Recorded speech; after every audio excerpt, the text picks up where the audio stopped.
Pria ini bernama Steve Lopez. Sehari-harinya, Steve bekerja sebagai seorang jurnalis di sebuah kantor media bernama LA Times. Steve sedang bersepeda mengitari komplek. Tiba-tiba saja, Steve mengalami kecelakaan akibat seekor rakun lewat di depan jalannya. Steve terluka sangat parah. Alhasil, ia dilarikan ke rumah sakit. Karena lukanya cukup parah, sang dokter memintanya untuk beristirahat selama 4 minggu masa pemulihan. Namun, Steve tak mempedulikan perkataan dokter. Ia tetap datang ke kantor untuk bekerja seperti biasa. Di sana, terlihat suasana kantor yang sangat sibuk. Steve yang baru saja sampai di meja kerja, ia langsung diberikan tugas dari atasannya untuk menulis sebuah artikel.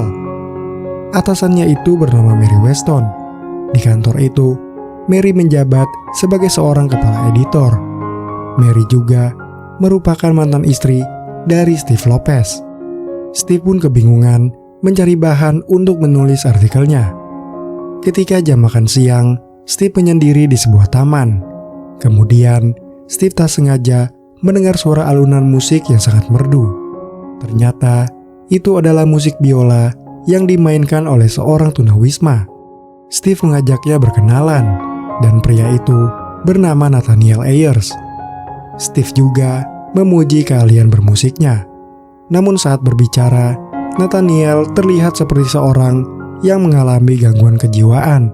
Steve mengenalkan dirinya sebagai seorang jurnalis yang bekerja untuk LA Times. Kemudian, Steve bertanya tentang tulisan nama yang terpampang di batang pohon. Nathaniel menjawabnya jika nama itu adalah nama teman sekelasnya ketika ia bersekolah di Juilliard, sebuah sekolah yang paling bergengsi di kota New York. Mengetahui bahwa Nathaniel pernah sekolah di sana, Steve pun mencoba mencari tahu dengan menelpon pihak sekolah. Steve menanyakan kebenaran Nathaniel yang pernah sekolah di sana. Namun pihak sekolah mengatakan bahwa mereka tak menemukan catatan tentang murid yang bernama Nathaniel. Setelah itu, Steve pergi ke rumah sakit untuk memeriksa kondisi lukanya. Sang dokter meminta sehelai rambut Steve dan juga air seni untuk mengecek keadaan tubuhnya. Ia segera pergi ke kamar mandi untuk mengambil sampel air seni. Tiba-tiba saja, teleponnya berbunyi, dan ia tak sengaja menjatuhkan sampel air seninya itu. Ternyata, telepon itu dari pihak sekolah Juilliard. Mereka mengatakan bahwa Nathaniel Ayers pernah sekolah di tahun 1970, dan dia memutuskan untuk berhenti di tahun keduanya. Mendengar itu, Steve langsung mencari Nathaniel di Taman Patung Beethoven, namun ia tak ada di sana.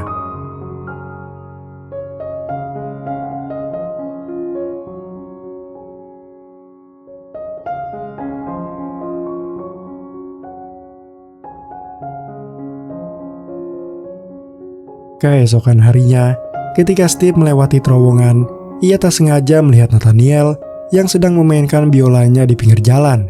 Steve pun menghampirinya. Namun Nathaniel sangat fokus memainkan biolanya sampai tak menghiraukan kedatangan Steve. Steve rela menunggu sampai Nathaniel benar-benar selesai memainkan biola. Namun ketika berhenti, Nathaniel malah terus-terusan mengoceh tak jelas. Steve berkata jika ia berniat untuk menulis sebuah artikel tentang Nathaniel di koran Los Angeles Times. Nathaniel masih saja mengoceh tak jelas. Ketika Steve berkata bahwa dirinya menelpon pihak sekolah Juilliard, barulah ia bisa diajak bicara. Kemudian Steve menanyakan tentang keluarganya yang bisa dihubungi. Nathaniel bercerita tentang ibunya yang seorang ahli kecantikan. Namun ibunya itu sudah lama meninggal, dan secara spontan ia menyebutkan sebuah nomor telepon yang tak ia beritahu siapa pemilik nomor tersebut. Ketika di kantor, Steve menghubungi nomor telepon yang tadi ia dapatkan dari Nathaniel. Ternyata, nomor itu adalah nomor telepon adik perempuannya Nathaniel yang bernama Jennifer. Steve menjelaskan jika ia akan menulis sebuah artikel tentang Nathaniel. Jennifer pun terkejut mendengarnya, karena selama ini keluarganya mengira jika Nathaniel sudah meninggal. Namun ketika mendengar penjelasan dari Steve, Jennifer pun merasa terharu. Apalagi setelah ia mendengar tentang kakaknya yang sekarang mahir bermain biola. Kembali ke masa lalu, ketika masih remaja, Nathaniel ternyata adalah pemain musik selo. Awalnya, ia ingin bermain alat musik piano. Namun karena sudah banyak orang yang memainkannya, maka dari itu ia memilih alat musik lain. Karena pada masa itu, anak-anak seusianya tak ada yang ingin memainkan selo. Dan kebetulan juga, ia mengidolakan Beethoven yang juga bermain alat musik tersebut. Nathaniel juga sering menghabiskan waktunya sendiri dibanding bermain dengan teman-temannya. Sepanjang hari, ia hanya menghabiskan waktunya untuk bermain musik.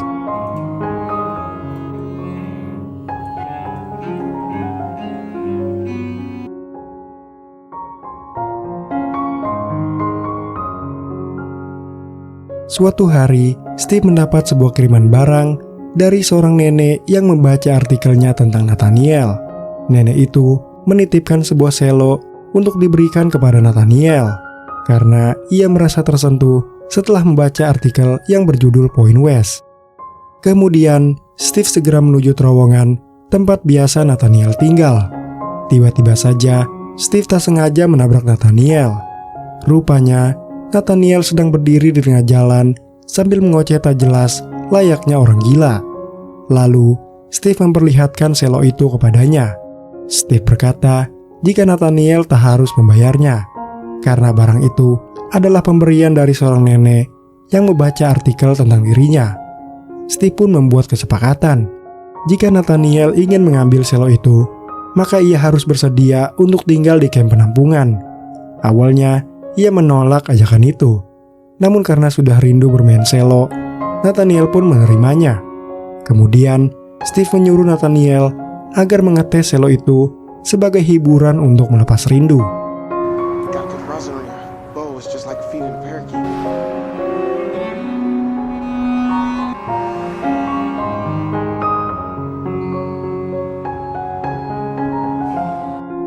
Kemudian, Steve meminta Nathaniel menemuinya di kamp penampungan bernama Lamb Community yang letaknya tak jauh dari terowongan itu. Setibanya Steve di sana, ternyata kawasan itu dipenuhi oleh para gelandangan. Orang-orang di sana menjajakan barang dagangan berupa narkobus, namun Steve tak mempedulikannya. Di sana, Steve bertemu dengan seorang pria bernama David. David adalah seorang pengurus di kamp penampungan tersebut. Steve menitipkan selo itu di penampungan agar Nathaniel bisa bermain musik tanpa khawatir akan dirampok lagi. Sembari menunggu Nathaniel, Steve berkumpul dengan para tunawisma sambil mendengar cerita keluh kesah hidup mereka. Steve juga menyempatkan diri untuk merekam percakapan mereka sebagai tambahan materi untuk bahan artikelnya. Setelah menunggu sekian lama, Nathaniel pun tak kunjung datang. Akhirnya, Steve memutuskan untuk pulang. Esok harinya, ketika Steve sedang mewawancarai seorang aktivis, tiba-tiba seseorang menelponnya. Ternyata, telepon itu dari David yang meminta Steve mendengarkan suara alunan musik dari sana. Ternyata, suara musik itu dari Nathaniel yang sedang memainkan selonya. Mendengar itu, Steve segera pergi ke sana.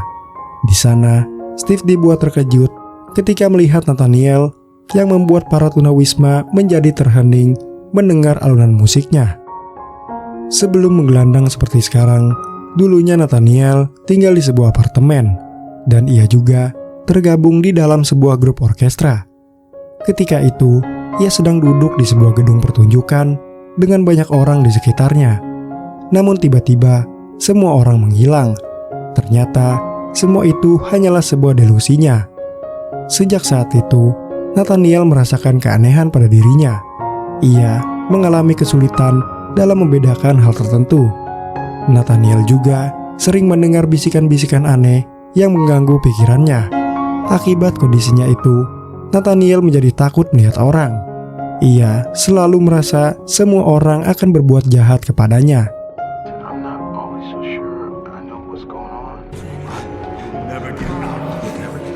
Run away, Nathaniel. Hide from me here. Kemudian, David menyarankan agar sebaiknya Nathaniel dibawa terlebih dahulu ke seorang psikiater. Karena semua orang di camp itu sudah terdiagnosa berbagai macam penyakit. Jadi, David tak bisa menjaminnya. Setelah itu, Steve keluar dari ruangan tersebut. Ia tak melihat Nathaniel ada di sana. Steve pun mencari Nathaniel. Di sana, banyak para gelandangan yang sedang merayakan pesta narkobus. Kemudian, Steve menghampiri ambulan yang sedang merawat orang overdosis. Tak lama, Nathaniel muncul di belakang Steve. Karena sudah malam, mereka berniat untuk tidur di pinggir jalan. Nathaniel segera membersihkan sebuah tempat dan menggelar alas untuk beristirahat. Steve juga terlihat ikut tidur bersamanya. Tak lupa, ia juga merekam semua obrolannya bersama Nathaniel. Malam itu, Steve melihat banyak kejadian miris terjadi di sekelilingnya.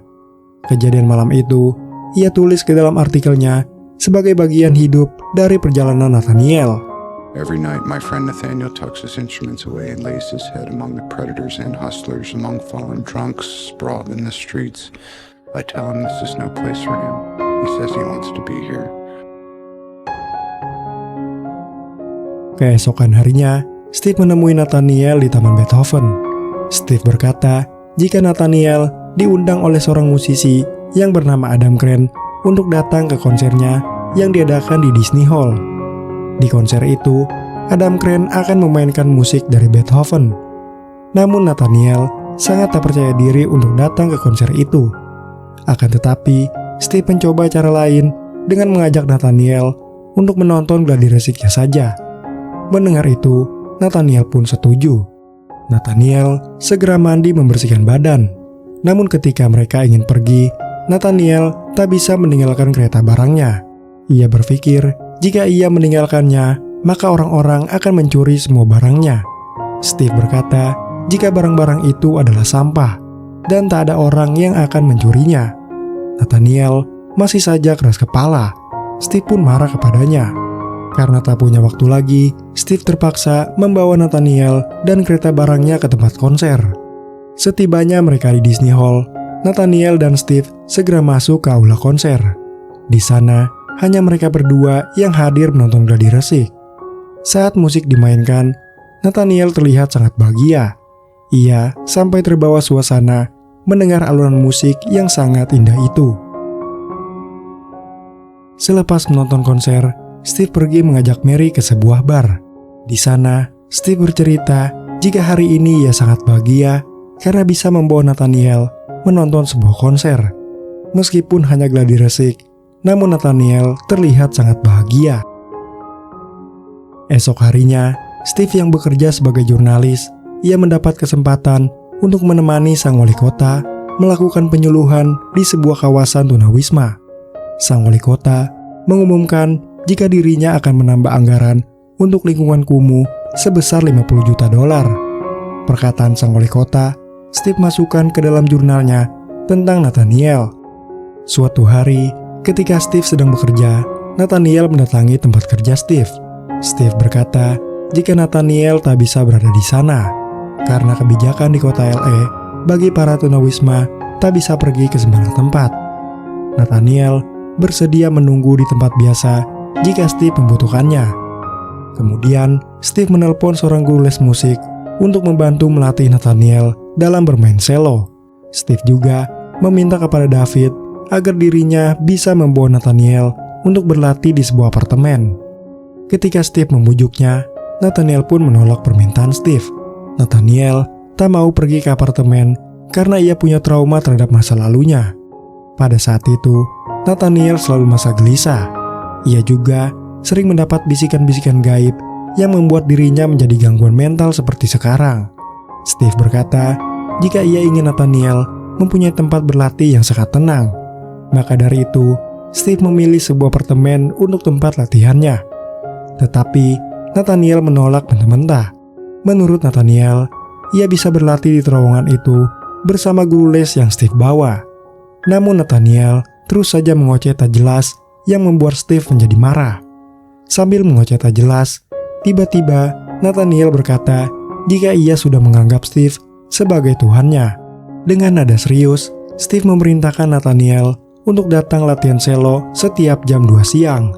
Jika Nathaniel tak datang, maka ia tak akan diberi anugerah dari Tuhannya itu.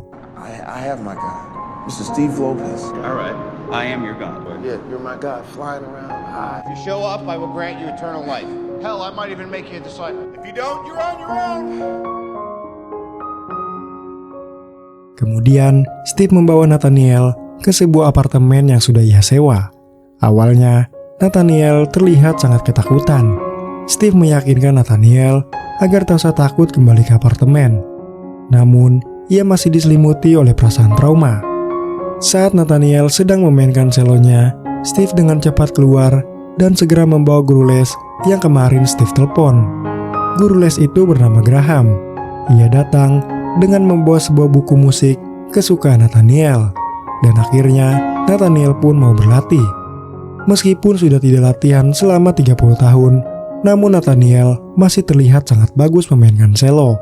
Mr. Graham pun memuji permainannya. Ia juga memuji tentang apartemennya. Mendengar itu, Nathaniel tiba-tiba menjadi marah. Mr. Graham berkata, "Jika Tuhan telah memberkatimu dengan sebuah bakat, jadi jangan menyia-nyiakan karunia-Nya." Mr. Graham yang tidak tahu apa-apa itu pun menjadi sasaran amarah dari Nathaniel, karena Nathaniel sudah menganggap Steve sebagai Tuhannya. Steve yang sudah bingung menghadapi sikap Nathaniel, ia pun pergi ke kamp penampungan. Steve berkata jika ia ingin menolong Nathaniel, namun Steve bingung harus bagaimana lagi. Steve meminta para dokter dan psikiater di penampungan itu untuk segera menolong Nathaniel, karena saat ini Nathaniel membutuhkan obat agar bisa sembuh. Jika terjadi sesuatu kepadanya, maka Nathaniel akan dimasukkan ke dalam RSJ. David mengatakan, saat ini Nathaniel belum siap untuk bertemu dengan psikiater, dan Nathaniel mempunyai seorang sahabat yang kemungkinan bisa membantunya agar cepat sembuh. Suatu pagi, Mr. Graham menelpon Steve. Ia mempunyai saran agar sebaiknya Nathaniel diberikan pertunjukan solo. Graham bilang, jika Nathaniel mau, maka hal itu akan bisa menambah kepercayaan dirinya berkali-kali lipat. Esok harinya, mereka mengadakan sebuah konser kecil untuk Nathaniel. Steve dan Graham mengundang banyak orang untuk datang menonton konser itu. Sebelum mulai, Mr. Graham memberkati doa agar Nathaniel tidak gugup saat perform nanti. Ketika Nathaniel memainkan selonya, tiba-tiba ia diganggu oleh suara bisikan gaib. Bisikan itu membuatnya kembali teringat tentang masa lalu saat ia masih tinggal di rumah. Nathaniel teringat pada suatu malam saat Jennifer mengantar makanan untuk dirinya. Namun karena bisikan gaib sudah menghantui pikirannya, Nathaniel menganggap makanan itu sudah mengandung zat asam yang jika dimakan maka akan membakar seisi tubuhnya. Bisikan gaib itu selalu mengarahkan Nathaniel untuk berbuat negatif kepada orang di sekitarnya. Akibatnya, ia menjadi delusi dan menganggap semua orang akan membunuh dirinya. Alhasil, konsernya pun berantakan. Nathaniel memutuskan untuk kabur dari sana. Steve yang melihat kejadian itu, ia segera pergi mengejar Nathaniel. Kemudian, Steve mencari ke terowongan dan taman Beethoven, namun ia tak menemukan Nathaniel. Di taman itu, Steve melihat banyak polisi sedang merazia para gelandangan. Melihat itu, Steve segera pergi ke kawasan sekitar Lime Community. Rupanya, suasana di sana sudah kacau. Semua orang di kawasan itu ditangkap satu persatu oleh polisi. Steve bertanya kepada semua orang di sana, namun tak ada satupun yang melihat Nathaniel. Di tempat yang pernah ia tidur bersama Nathaniel, Steve mendapati banyak darah bersimbah di tempat itu. Steve menjadi cemas. Ia berpikir sesuatu telah terjadi pada Nathaniel. Steve pun segera pergi ke rumah sakit. Di sana, ia mencari informasi tentang Nathaniel. Namun pihak rumah sakit tak menemukan nama Nathaniel di dalam daftar korban. Ia juga mendatangi rumah sakit jiwa dan menanyakan pasien bernama Nathaniel Ayers. Namun sama saja, pihak RSJ pun tak menemukan pasien yang Steve cari. Steve menjadi sangat stres. Nathaniel Anthony Ayers, 5'10", African American. A-Y-E-R-S. Ayers, A-Y-E-R-S.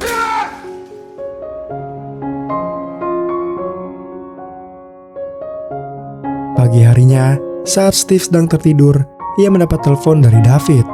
David bilang jika Steve tak usah khawatir, karena saat ini Nathaniel sedang sarapan di kamp penampungan. David menjelaskan bahwa semalam Nathaniel tidur di apartemen. Mendengar kabar itu, hatinya pun menjadi lega.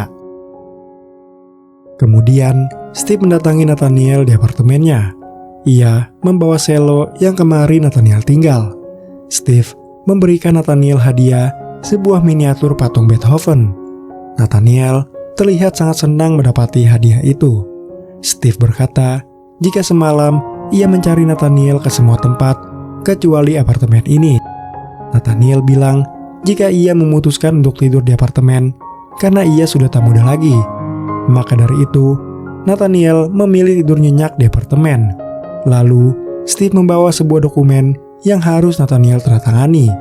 Sebelum ditandatangani, Steve memintanya untuk membaca terlebih dahulu. Namun setelah membacanya, Nathaniel melempar dokumen itu di hadapan Steve. Ternyata, dokumen itu berisi keterangan bahwa Nathaniel mengidap penyakit skizofrenia. Tak terima dengan kenyataan, Nathaniel pun menjadi sangat marah. Sampai-sampai ia menampar Steve dengan sangat keras. Karena selama ini, ia tak merasa dirinya mengidap penyakit tersebut. Nathaniel tak ingin Steve ikut mencampuri urusan pribadinya. Karena hal itu, Nathaniel menjadi sangat benci kepada Steve. Ia juga mengancam jika bertemu Steve lagi, maka ia akan membunuhnya. Untuk yang kesekian kalinya, Steve dibuat stres dengan kondisi Nathaniel. Setiap hari, kondisi mentalnya semakin miris. Steve merenungkan diri dengan semua jalan yang sudah ia lalui bersama Nathaniel. Ia begitu sangat sabar menghadapi semua tingkah aneh dari Nathaniel selama ini. Di rumah, Steve bercerita kepada Mary tentang kejadian Nathaniel kemarin. Ia mencurahkan keluh kesah selama ia bertemu dengan Nathaniel. Ia merasa jika usahanya selama ini tak ada gunanya sama sekali. Steve berkata ia melihat seorang gelandangan yang mempunyai bakat. Lalu hatinya tergerak untuk menolong orang tersebut. Namun sekarang, orang yang berusaha Steve sembuhkan kini telah berubah melawannya. Steve mengupayakan segala cara untuk menyembuhkan orang itu. Mary bilang Steve tak akan bisa menyembuhkan Nathaniel. Menurutnya, lebih baik Steve menjadi sahabatnya saja.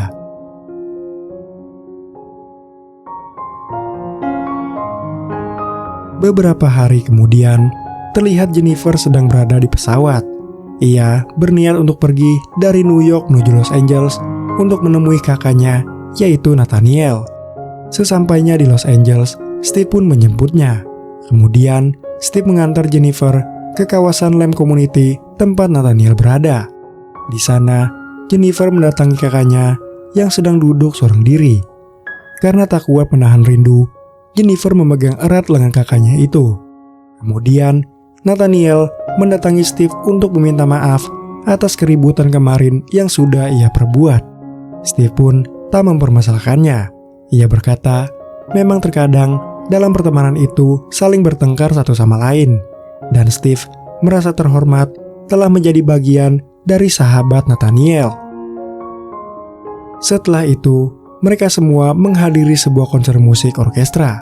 Untuk yang pertama kali dalam hidupnya, Nathaniel akhirnya bisa berada bersama ribuan orang di dalam sebuah konser musik yang sangat besar. Walaupun hanya sebatas menonton, namun itu adalah pencapaian hidup bagi Nathaniel. Semua momen di sana, Steve abadikan ke dalam artikelnya yang berjudul Point West. Points West by Steve Lopez. There are people who tell me I've helped him. Maybe our friendship has helped him, but maybe not. But his mental state and his well-being are as precarious now as they were the day we met. Above all else, of believing, without question, that it will carry you home. Berkat artikel Point West tentang Nathaniel, Steve diberi penghargaan dari sang wali kota mengenai perjuangan dan keberhasilan dari Nathaniel Ayers. Steve juga mendapat apresiasi karena sudah membawa perhatian penting bagi salah satu isu paling mendesak di kota Los Angeles. Maka dari itu, sang wali kota dengan senang hati mempersembahkan penghargaan Media Award di tahun ini kepada seorang jurnalis bernama Steve Lopez. Film pun selesai. Semoga kalian yang menonton terhibur dan sampai jumpa di video selanjutnya.